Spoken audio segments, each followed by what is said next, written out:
مساء الخير. من بعد ما دوزنا مرحلة الامتحانات الجهوية والوطنية، اليوم غادي نبداو مرحلة جديدة وهي التوجيه، أو شنو غادي ندير من وراء البكالوريا وشنو الأبواب اللي غادي تفتح ليا من بعد حصولي على البكالوريا. وهذا الشيء كيقتصر على المجهود اللي درتي طيلة سنوات الدراسة، أي المعدل اللي حصلتي عليه والشعبة والمسلك اللي تبعتي والميولات ديالك اللي هي مسألة ضرورية.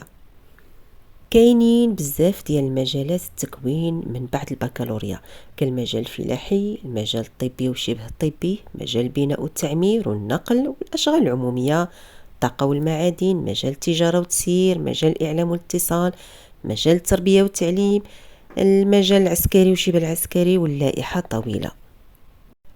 غادي نحاول في الفيديوهات القادمة نجيب مجموعة من المعاهد والمؤسسات التابعة للدولة ونتعرفوا على شروط الولوج لهذه المؤسسات.